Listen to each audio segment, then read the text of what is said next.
इस बात को समझते हैं कि वो आम आदमी पार्टी के खिलाफ जाएगा, वो बात आम आदमी के पक्ष में जाएगी। हो सकता है कि अरविंद केजरीवाल से भी ज़्यादा अच्छी वोट कैचर हो जाए, वोट को अट्रैक्ट करने वाली लीडर बन जाए।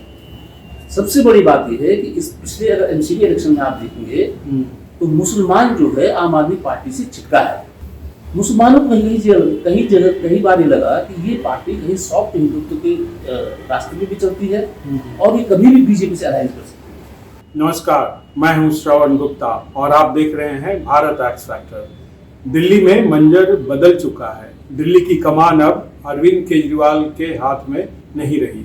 दिल्ली की कमान अब दे दी गई है मंत्री आतिशी मार्लेना को, लेकिन अब वो मंत्री नहीं रही, अब वो दिल्ली की मुख्यमंत्री बन गई है। तो आखिर आतिशी मार्लेना को ही क्यों चुना गया? बहुत लोगों के मन में ये सवाल होगा। और भी लोग थे मैदान में, रेस में, जैसे कैलाश गहलोत थे, गोपाल राय थे।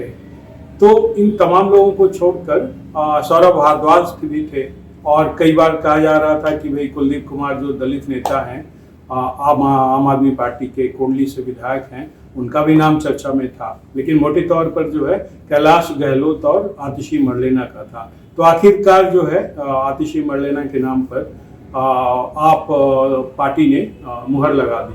तो इस मुद्दे पर बात करने के लिए आज हमारे साथ हैं सीनियर जर्नलिस्ट विपिन धुलिया। धुलिया जी, आखिर मार्लेना को ही, आतिशी को ही क्यों चुना गया?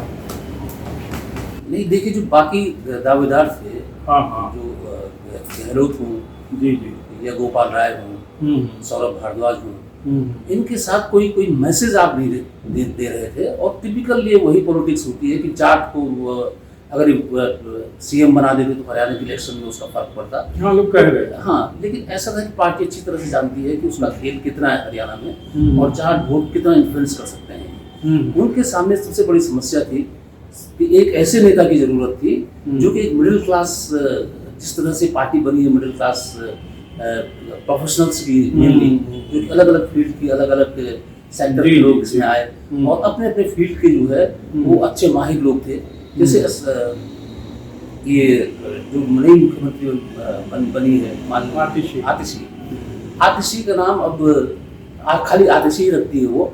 आतिशी का नाम बेसिकली इसके जो फादर थे, इसके जो पेरेंट्स थे, वो लेफ्ट लीनिंग के लोग थे और कहा यह भी जाता है कि सीपीआई एमएल के जो है वो सपोर्टर थे।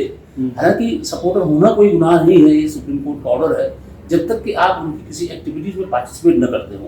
लेकिन आरोप लग रहा है कि इनके फादर ने जो है अफजल गुरु के का जो है अफजल गुरु के समर्थन से जोड़ के देखा जा रहा है। अफजल गुरु को नंबर 1 फांसी जो है कोई बीजेपी की सरकार के टाइम पे नहीं हुई, वो कांग्रेस की सरकार भी की हुई थी। तो भारतीय जनता पार्टी लगातार स्टैंड लेती है कि जैसे अफजल गुरु को उन्होंने फांसी दी हो और कांग्रेस उसका विरोध कर रही थी। ऐसा नहीं था, सरकार कांग्रेस की थी उस समय। सही बात। तो वो बेकार की बात है। दूसरी बात है, किसी भी जजमेंट में, आखिर कोर्ट के जजमेंट में ये हो सकता है कि एक आदमी कहेगा नहीं उसको फांसी नहीं, उम्र कैद होनी चाहिए थी, इतना संगीन गुनाह नहीं है। तो किसी भी फांसी पे, किसी भी जुर्म में आप ये नहीं कह सकते कि अदालत ने जो कर दिया वही सही है, वही फाइनल है। आखिर इस देश में इतने रेप होते हैं, इतनी हत्याएं होती हैं, क्या उस हिसाब से सजाएं भी होती हैं? क्या लोग छूटते हैं? बिल्कुल। अभी एक किरण नेगी का मामला था, हाईकोर्ट ने उसको फांसी की सजा दी 4 लोगों को, सुप्रीम कोर्ट ने उनको सबूतों के अभाव में जो है बरी कर दिया। और उनमें से एक अभियुक्त जो था वो फिर एक रेप केस में फिर बंद हो गया। अच्छा। और बहुत ही विभत्स था वो, तो कहते हैं कि निर्भया कांड से भी ज्यादा विभत्स केस था वो, जो हुआ था वो। कहाँ का? वो गुड़गांव का, वो दिल्ली इसको लेके गुड़गांव गए थे और उसको लंबा आंदोलन भी चला था, उत्तराखंड के लोगों ने चलाया था उसको। तो मैं क्या कह रहा हूँ कि ऐसा नहीं होता कि हमेशा कोर्ट के जजमेंट जो है वो सही होते हैं। कोर्ट के जजमेंट तो साक्ष्यों के आधार पर होते हैं, वो जजमेंट गलत भी हो सकते हैं। सही बात है। तो अफजल गुरु जैसे मिसेस गांधी के केस में 3 अक्यूज थे, 2 को फांसी हो गई, एक को वकील ने जेठमलानी की जो पैरवी ने उसको छुड़ा दिया। तो अफजल गुरु के मामले में ये था कि अफजल गुरु को कोई ये नहीं कह रहा था कि आप अफजल गुरु दोषी नहीं है, लेकिन अफजल गुरु के मामले एक बड़ा सेक्शन ये मानता था कि उसका इतना बड़ा दोष नहीं कि उसको फांसी दी जाए, वो उम्र कैद में उसको बदलना चाहते थे। आतिशी के पिता भी उसमें शामिल थे और उसमें बहुत प्रशांत भूषण से लेके बड़े बड़े एक्टिविस्ट, सोशल एक्टिविस्ट थे, वो उसमें उन्होंने शामिल थे अफजल गुरु को लेके। तो अफजल गुरु को जो है एकदम कॉमनल इशू बनाना, अफजल गुरु को लेके आतंकवादियों को समर्थक बता देना किसी को, ये बिल्कुल नहीं है। कानून की एक प्रक्रिया है और आतंकवादी अगर अफजल गुरु फांसी में और उम्र कैद में बहुत बहुत ही महीन फर्क है। पर एक जज जो है उसी जुर्म में फांसी दे सकता है और दूसरा जज उसी जुर्म में जो है, जैसे भगवती जैसे जज होते तो आजीवन कारावास दे देते। सही बात। तो ये जो है इसमें कोई बड़ा इशू नहीं है ये, और न उसके उन्होंने कोई क्राइम किया इसके पेरेंट्स ने, और दूसरी बात उनकी आइडियोलॉजी थी और उसके जिस तरह से नाम उन्होंने रखा था अपनी बेटी का, वो मार्क्स और लेनिन को मिला के ही रखा था, मार्क्स और लेनिन। हाँ, तो वो हार्डकोर मार्क्सिस्ट थे, ये तो कोई बात ही नहीं है। और मार्क्सिस्ट होना कोई गुनाह भी नहीं है। सही बात। आप कोई मार्क्सिस्ट है कोई मार्क्सिस्ट नहीं है, उससे क्या फर्क पड़ता है। सही बात।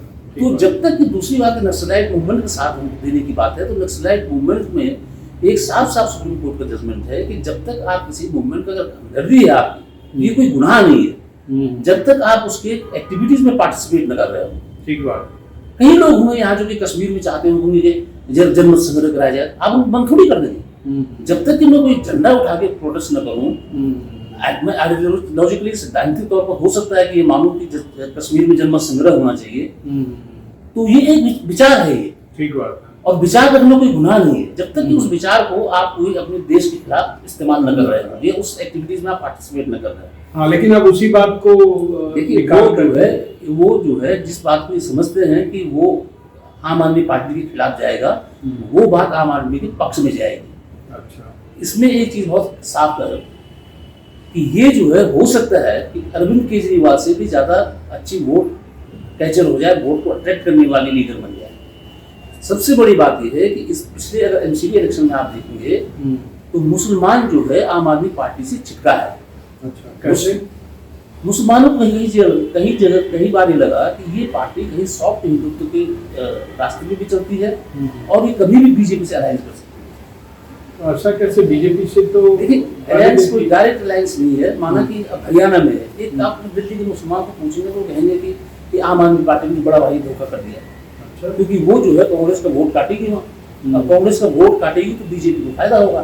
तो एक बड़ा सेक्शन जो मैंने बहुत ही लोगों से व्यक्तिगत तौर पर मिला हूँ, क्योंकि छोटे तबके के लोगों को भी, जिन लोग जैसे रिक्शा चलाने वाले, पिछली बार जो एमसीडी का चुनाव था तो बार बार कह रहे थे कि ये बी टीम है बीजेपी, और कांग्रेस को एमसीडी के इलेक्शन में मुसलमानों का बहुत काफी वोट मिला, काफी वोट जो है आम आदमी पार्टी से कांग्रेस की तरफ चिपका है। और उसमें जो है कांग्रेस की जो 9 सीटें जीती थी कांग्रेस ने, सब के सब मुसलमान इलाकों से जीती है, सारे के सारे मुसलमान हैं एमसीडी में। हाँ, अब ये है कि बीजेपी का उसका भी अंतर कम हुआ, क्योंकि 124 सीटें अगर आम आदमी पार्टी जीती तो 100 के आसपास सीटें बीजेपी भी जीती, जो कि एमएलए के चुनाव के लिहाज से बहुत ज्यादा सीटें बीजेपी जीती है। उसी पैटर्न का वोट पड़ता एमसीडी में। हाँ, तो बीजेपी को इतनी सीटें नहीं मिलती। तो इसकी सबसे बड़ी वजह ये थी कि कांग्रेस को ज्यादा वोट मिले माइनॉरिटीज के, तो वो जो है इसको लॉस हुआ। तो के आने पर जिस तरह ये अफजल गुरु का मुद्दा उठा रहे हैं, तो हो सकता है कि मुस्लिम वोट बैंक है जो उससे छिटका है, वो टोटली जो है आम आदमी पार्टी के साथ आया। अच्छा, वो ये सोचे कि भाई अफजल गुरु से हाँ, तो अब आप कई बार देखिए देश की पॉलिटिक्स में कहीं मुहारे, कई तरह की चीजें हैं, कहीं पता चला कि जिसको आप सोचते हो कि जो अमेठी का इलेक्शन था जैसे, अब आप स्मृति ईरानी सोच रही थी कि वो लगातार अगर राहुल गांधी पे अटैक करे तो वो जो है उसको कॉर्नर कर सकती हैं, पता चला कि वो बैकफायर कर गई, क्योंकि आप लगातार यहाँ लोग नहीं पसंद करते हैं कि आप लगातार किसी को गाली बकते रहे। ठीक बात। और राहुल गांधी ने बड़ी संजीदगी से उसने आज तक स्मृति ईरानी का नाम तक नहीं लिया। अगर कल वो भी स्मृति ईरानी को लगातार कुछ न कुछ बकते रहे तो हो सकता है कि अगली बार वो चुनाव हार जाए। हाँ, बिल्कुल बीच में कहा भी भाई उनपे अटैक मत करो। राहुल गांधी ने कांग्रेस वही कह रहा हूँ कि कार्यकर्ताओं से बहुत ज्यादा वोकल हो जाते हैं, जैसे स्पोक्स पर्सन होते हैं उसमें, तो बात एक टाइम के बाद वो इरिटेट करने लगते हैं लोगों को। तो आप आते हैं फिर आतिशी पे। हाँ, आतिशी पे नंबर एक महिला है, प्रोफेशनल है, पढ़ी लिखी महिला है, और तमाम उनकी जो पॉलिसी डिसीजन में उसका एक बहुत बड़ा रोल रहा है। आखिर एक सरकार चलाने के लिए इंटेलेक्ट भी चाहिए होता है। उसमें खाली ये नहीं कि कोई जाट नेता है, कोई दलित नेता है, वो होते हैं, फेस होते हैं, लेकिन आखिर सरकार तो भाई वित्त मंत्रालय तो इकोनॉमिस्ट ही चलाएंगे ना, आप मंत्री किसी को भी बना दीजिए। सही बात। तो वो इनको जरूर था कि आतिशी नंबर एक के वो बहुत क्लोज थी इसके मनीष सिसोदिया के और केजरीवाल के। मनीष सिसोदिया के उतने केजरीवाल के ज्यादा क्लोज थे। मनीष सिसोदिया के सारे मंत्रालय उन्होंने उसी को दिए थे, आतिशी। 14 विभाग देख रही थी। हाँ, आतिशी सारे विभाग देख रही थी। और आतिशी के साथ उसको लगता है कि केजरीवाल इसलिए कंफर्टेबल भी होगा कि बाकियों में एक पॉलिटिकल एलिमेंट है, जैसे गोपाल राय है या गहलोत है, ये पॉलिटिकल उस तरह हार्डकोर पॉलिटिकल बैकग्राउंड के लोग हैं। अच्छा। गोपाल राय यूपी में जो है स्टूडेंट पॉलिटिक्स से निकले हुए हैं, उनके गले पे एक बार गोली भी लगी थी। अच्छा। आज भी वो चलने में उनको दिक्कत होती है। ऐसे गहलोत जो है एक जाट नेता है, तो वो हो सकता है कि और वकील भी है, हो सकता है कि एक एम्बिशन, एक महत्वाकांक्षाएं जग सकती हैं, क्योंकि वो हार्डकोर पॉलिटिक्स है।